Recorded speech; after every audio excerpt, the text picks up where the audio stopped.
odayaal ka yimid deegaanada Soomaaliland gaar ahaan magaalada Burco oo ku sugan magaalada Dhuusamareeb ee caasimadda Galmudug ayaa sheegay in gaari ay lahaayeen looga haysto magaalada Dhuusamareeb ee xarunta Galmudug waxaana maamulka Galmudug ugu baaqeen in gaarigaasi loo soo gacan galiyo odayaasha ayaa sheegay in gaariga iyo ninkii soo dhacaba ay gacanta ku hayaan maamulka degmada Dhuusamareeb gaar ahaan gudoomiye ku-xigeenka amniga iyo siyaasadda ee caasimadda Galmudug mudane Cabdi Xaashi Caroole oo ay sheegeen inuu dadaal badan ku bixiyay sidii gaarigaasi iyo shakhsiyaadkii soo dhacaba gacanta lagu soo dhigi lahaa waxayna sheegeen in hadda gaariga iyo ninkii soo dhacaba ay ku xiran yihiin saldhigga booliiska magaalada Dhuusamareeb iyagoona maamulka degmada Dhuusamareeb iyo kan sare ee Galmudug ugu baaqay in gaarigaasi lagu wareejiyo waa kuwan odayaasha oo arrimahaasi ka hadlaya anagu waxaanu nahay ergo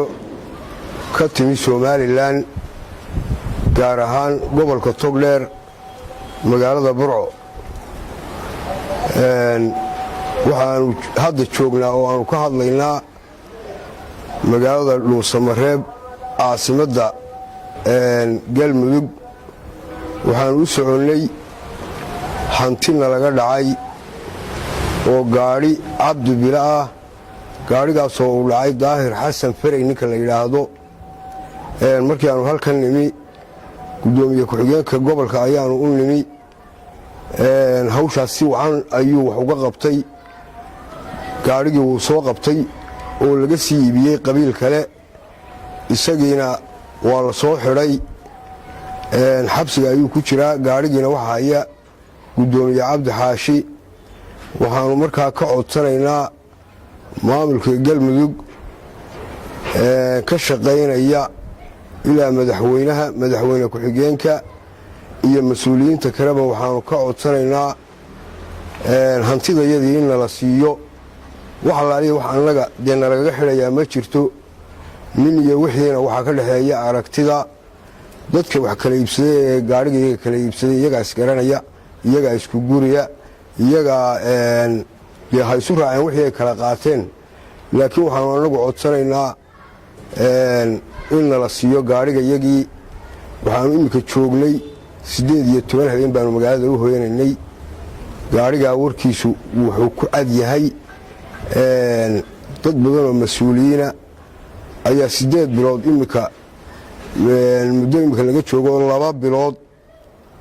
hawshiisa galay gaarigaas waxa uu ninkaas watay 8 bilood waxa uu ku xiran yahay sharci ayuu ku xiran yahay sharci darro kuma xilna waxaan u xiran yahay hantida uu lunsaday laga dhacay ee sii iibiyay gacantii labaad iyo tii saddexaad ba maraysa cid allaaliya cid kale wax laga saarayaa ma jirto waxaanu markaa codsanaynaa saasaanu codsanaynaa in si degdega naloogu fududeeyo oo hantideedii naloo siiyo oo naloo diro ayaanu ka codsanaynaa madaxweynaha dowladda Galmudug iyo madaxweyne ku-xigeenka iyo jananada iyo wasiirada iyo xildhibaanadaba waxaanu ka codsanaynaa waranagu dad qariib baanu nahay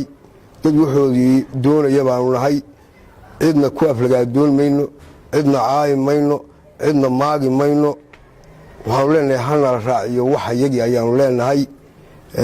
wassalaamu calaykum waraxmatullaahi Daahir Maxamuud Cabdi Daahir Yare wararka STN TV Dhuusamareeb